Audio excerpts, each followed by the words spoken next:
Здравейте на всички! Приятно ми е. Представям се, аз се казвам Диана.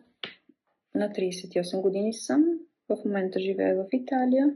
От доста години съм тук. Причината и пътя, поради която живея тук в момента, е семейното ми положение. Моето семейство е тук. Дом, деца, съпруг.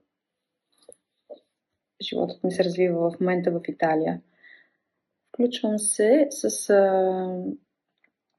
това видео, като идеята ми е тази да споделя с вас моите опитности в няколко различни теми относно житейската ми ситуация и нещата, които съм срещала и продължавам да срещам в ежедневието си. Като целта на това споделяне е тази, която надявам се хората могат да разберат един вид като друга гледна точка. Ситуациите са ежедневни, както вече разбирам, доста популярни.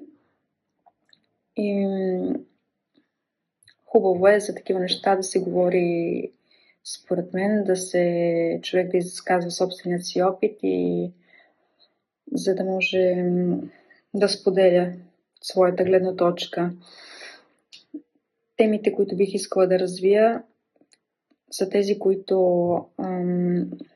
са на моя ежедневен план, на дневен ред. Това са теми, свързани предимно с моите деца и с мен самата като личност, като майка, момиче, жена. Като ще се концентрирам най-вече върху ежедневните ситуации, с които се сблъсквам, които са свързани предимно с двете диагнози на моите малки дечица. Малки, голямото ми детенце е на 8, малкото е на почти 5, след 4-5 месеца ще навърши 5. И по стечение на обстоятелствата, малко след раждането на двамата, установих, че двамата имат доживотни диагнози, които са хронични състояния, които ще ги придружават през целия живот. За голямото дете говорим за диагноза аутизъм, а за по-маничкото с диагноза целиакия. Аутизма, както виждам, напоследък е доста развита тема. Говори се достатъчно, хора споделят собствените си опитности. Специално тук в Италия доста набъбна аргументът. Когато аз имах нужда да почерпя информация обаче от социалните мрежи, от YouTube, защото предимният ми фонд на информация е YouTube, аз де факто преди 5 години, когато търсех такава информация на български, имаше много малко, съвсем малко.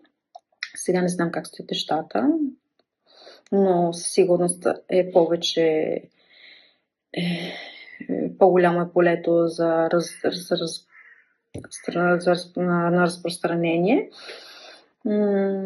Относно целиакията, тук в Италия има повече достъп до такава информация. Тук, колкото гледам, трудно ми е, не успявам да намеря нищо на български, почти нищо, освен на няколко интервюта с лекари, които обясняват като цяло каква е диагнозата, какво е тази диагноза, каква е всъщност. Но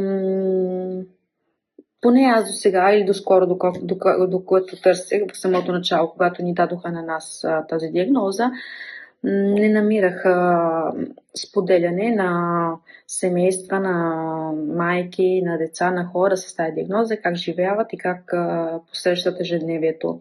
Заради това исках да споделя това, което е моята гледна точка, това, което аз знам, това, което аз посрещам всеки ден, защото специално в момента, в самото начало, когато човек се сблъска с подобни диагнози, има нужда от повече гледни точки и повече информация. Зато и Трудно ми е, със сигурност забелязвате всички колко ми е трудно самото споделяне, но ще се опитам, ще се постарая, защото един вид го усещам като задължение, защото когато аз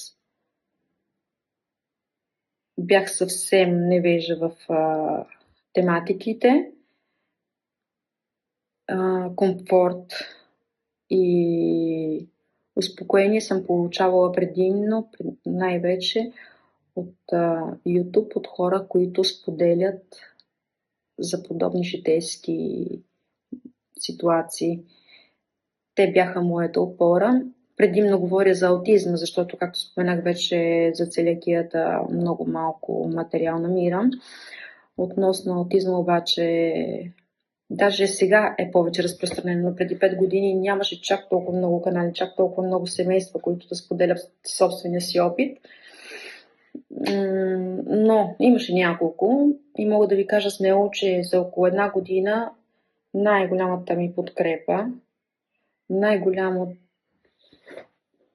най-силният ми стълб, как да го нарека, бях се буквално вкопчила в канали на майки и на родители, които споделят преживяното и техните моменти в ежедневието с деца с такива диагнози. Не искам да звуча страшно. Идеята, която имах първоначално, беше, всъщност тя ми дойде много, почти година след самото поставяне на диагнозата, но за да бъда съвсем честна и откровенна, не успявах, защото тогава аз самата бях много объркана и даже честно мога да ви кажа, доста депресирана и съвсем неясно виждаща ситуацията, много афектирана. И в този ред на мисли, не мисля, че можех в този момент тогава, като идеята беше, нали, да ви споделям ежедневието и всичко това, което посрещаме на база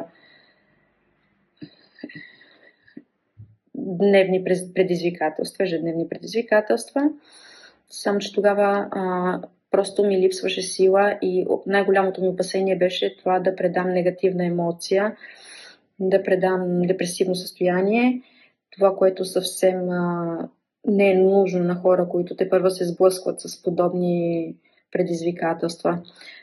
Затова реших да не го правя тогава.